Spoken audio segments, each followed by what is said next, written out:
Chers élèves, avant de commencer, suivez-moi sur Facebook et n'oubliez pas de cliquer sur le bouton s'abonner, le bouton. Bonjour, chers élèves, les 12e année sciences maths, français arabe. Dans cette vidéo, je vais corriger deux exercices d'un devoir à domicile que j'ai déjà donné dans ma classe première année sciences maths sur les ensembles.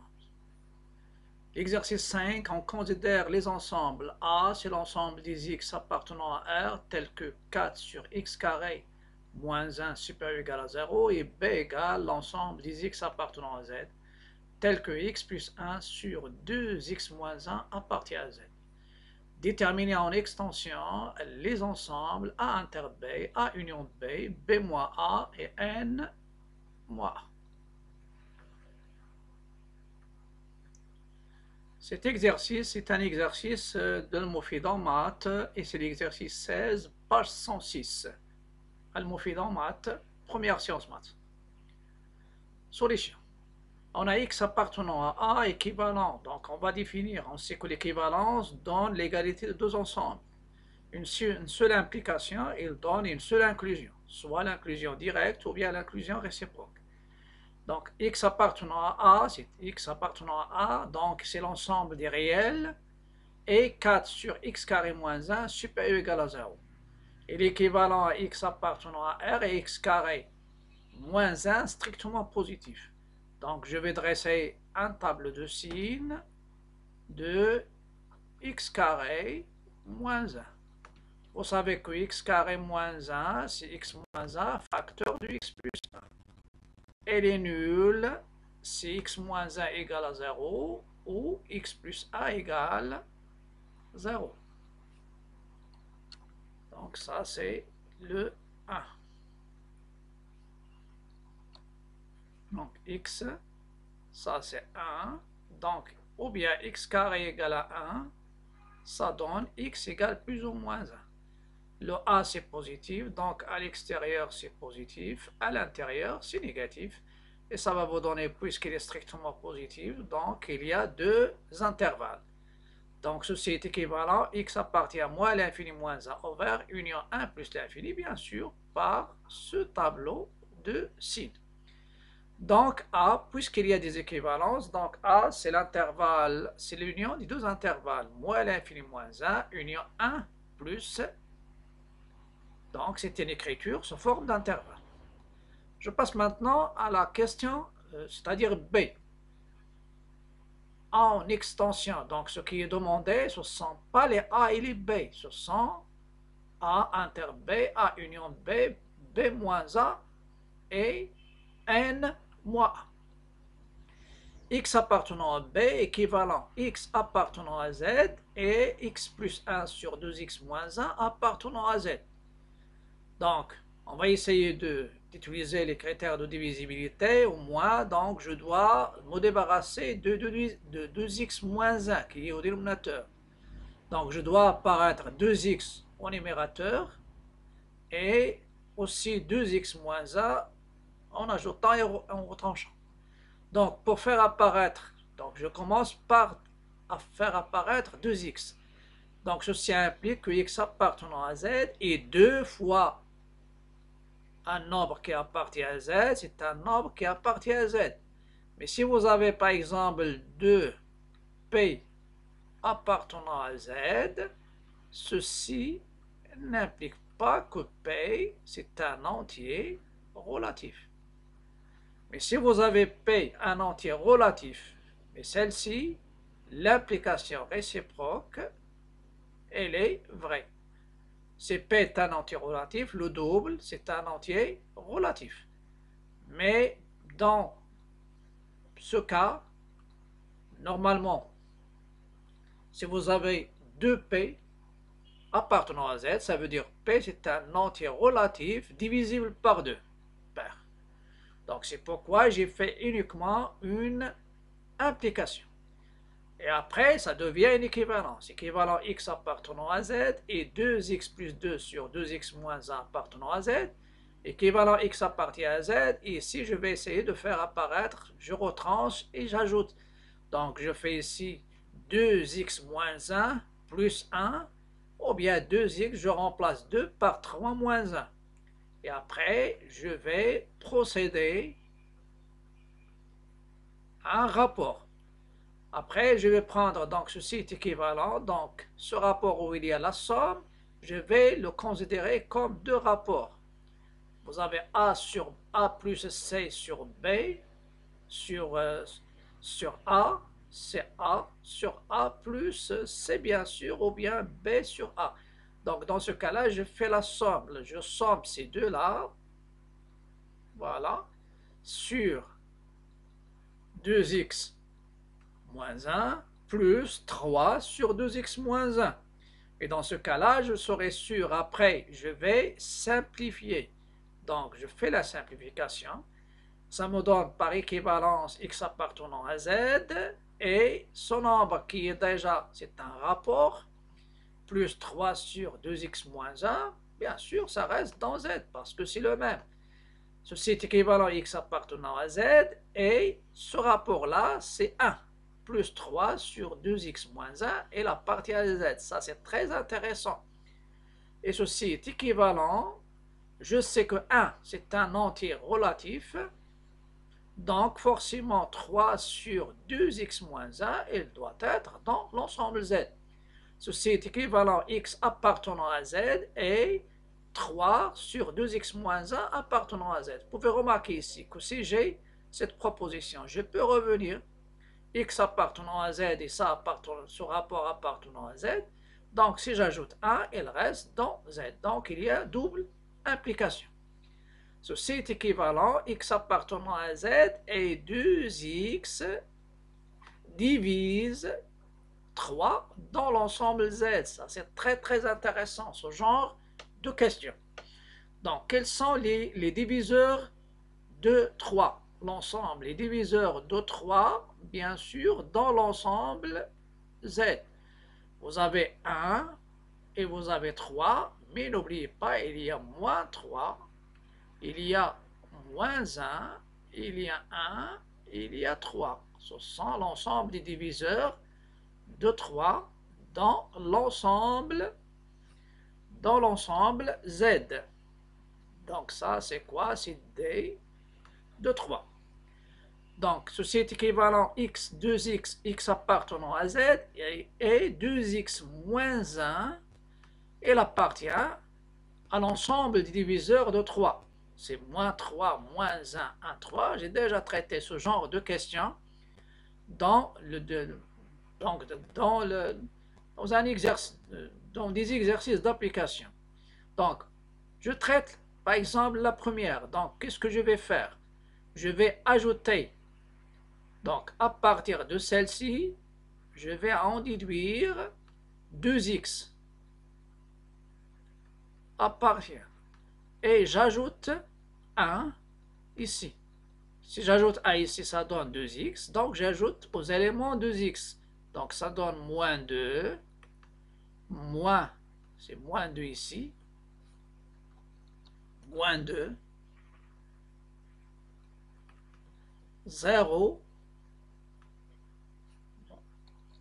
Moins 2, pardon. Donc, il y a moins 2. Moins 1 plus 1, c'est 0.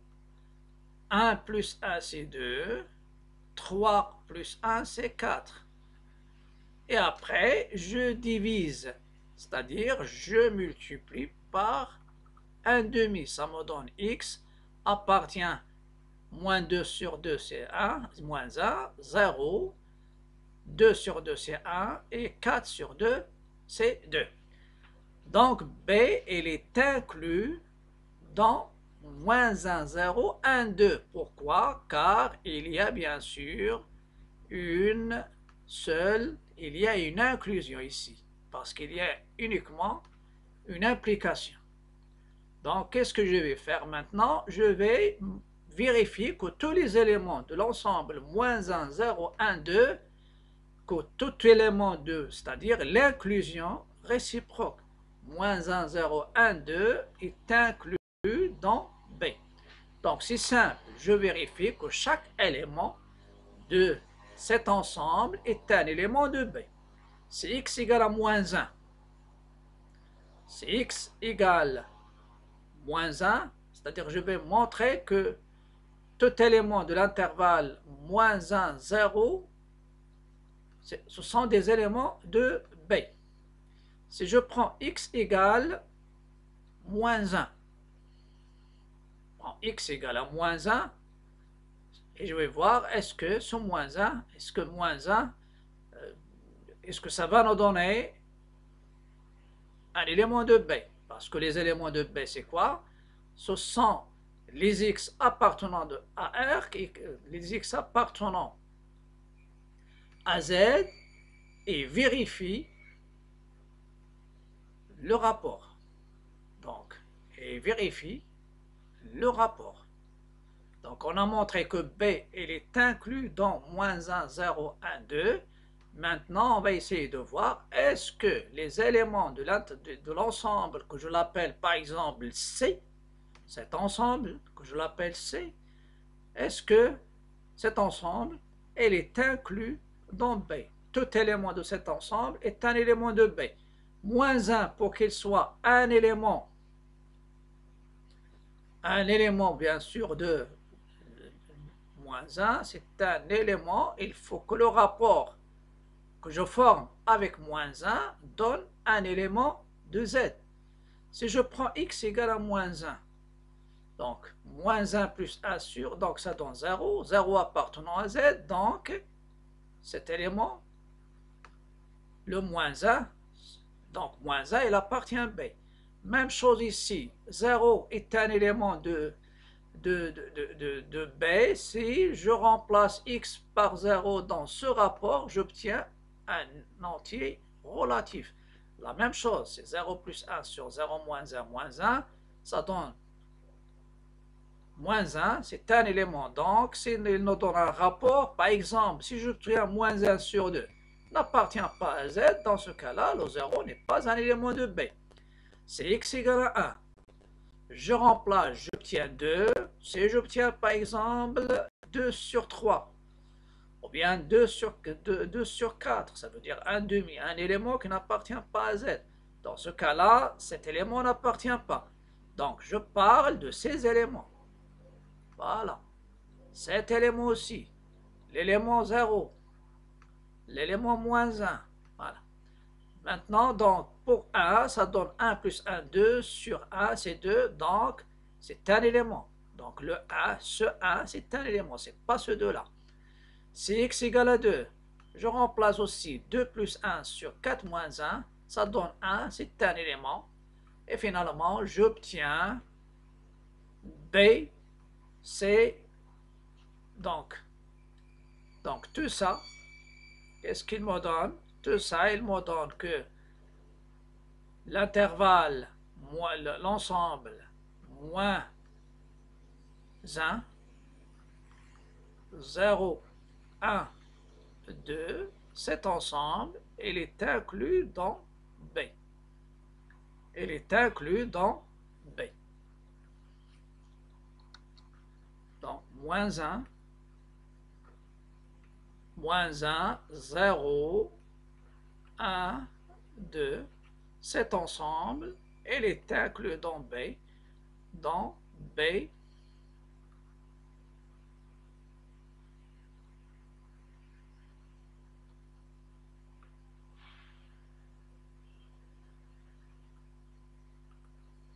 Il est inclus dans l'ensemble B.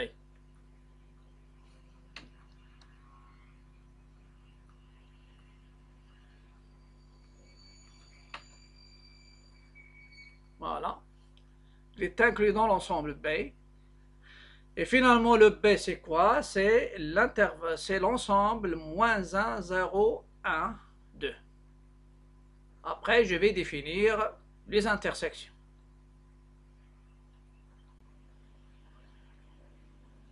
Donc, j'ai déjà dit, on a montré maintenant par double inclusion que les deux ensembles sont égaux. Maintenant, on va essayer de déterminer en extension A plus ou moins. Normalement, l'union, ça ne sera pas en extension. Donc, ça c'est déterminer les ensembles. Il y a les ensembles qu'on va déterminer, bien déterminer les ensembles. Est-ce que ça sera en extension? Non. De toute façon, c'est ne pas donner, on peut les donner sous forme d'intervalle. Sauf il y a cet ensemble, on ne peut pas le déterminer en extension.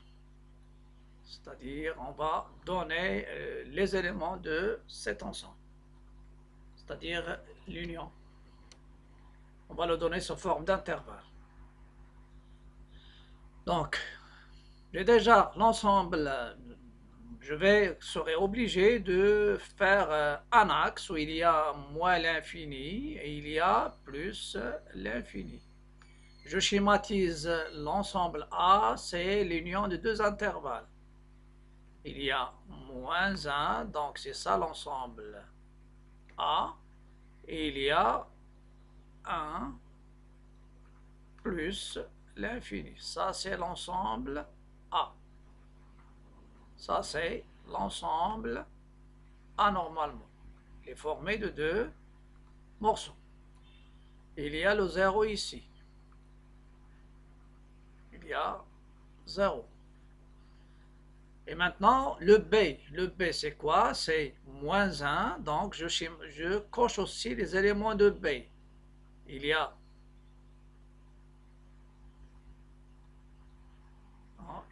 moins 1, ça c'est un élément, moins 1. Il y a 0, il y a 1, et il y a aussi, 2. Donc 2. Il y a, oui, je ne dois pas toucher bien sûr ça. Il y a moins 1, 0, il y a 2. Voilà, 2. Moins 1, 0, 1, 2.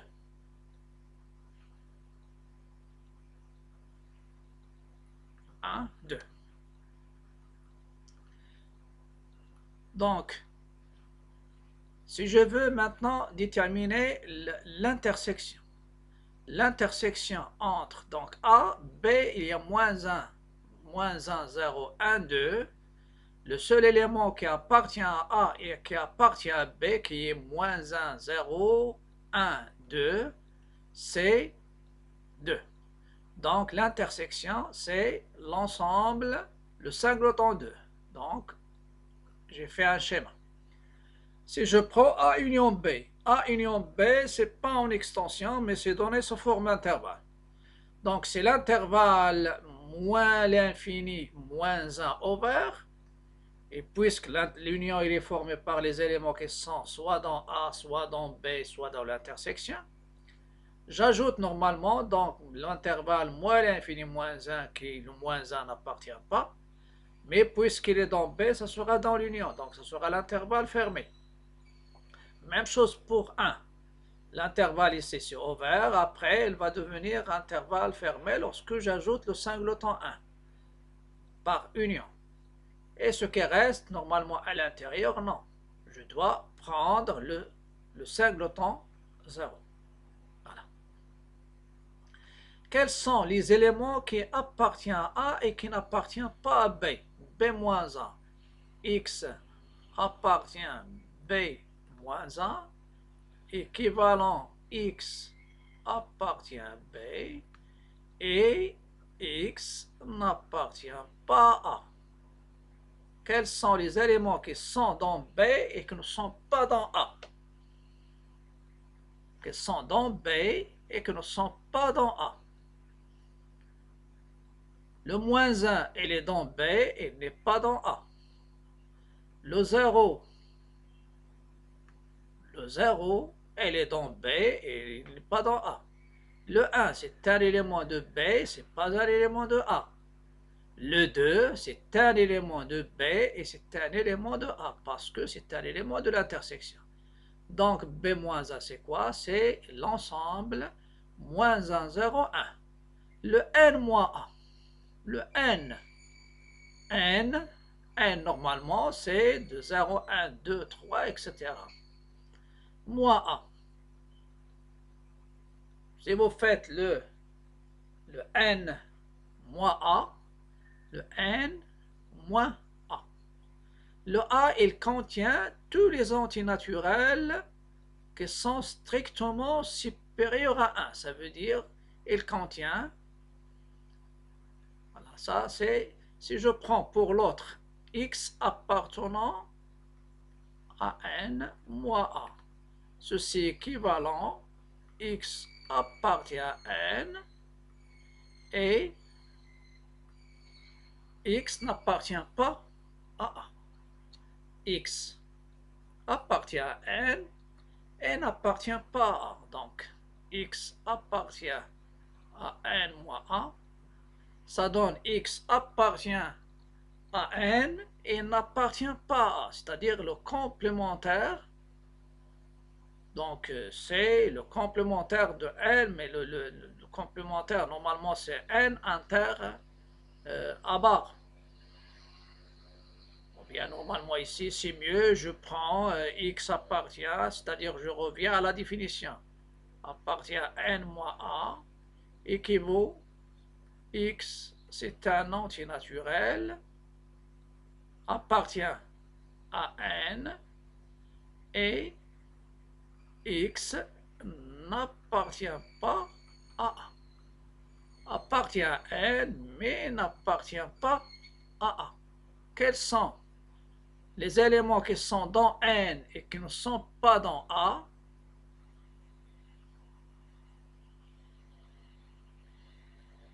Et qui ne sont pas dans a, le 1, c'est un entier naturel. Il est dans n, mais il n'est pas dans a. Le 0, entier naturel, il est dans n, il n'est pas dans a. Et tous les entiers qu'on doit, qui sont dans a, ce sont à partir de 2. Ce sont les entiers qui sont à partir de 2. Donc, normalement, des entiers naturels, donc l'intersection de l'intervalle ouvert 1 plus l'infini avec l'ensemble n, elle donne normalement, c'est l'ensemble formé par 2, 3, 4, 5, etc. Tous les entiers qui sont supérieurs ou égaux à 2, et dans ce cas-là, ça va nous donner l'ensemble n moins a, ce n'est rien d'autre que le singleton 0,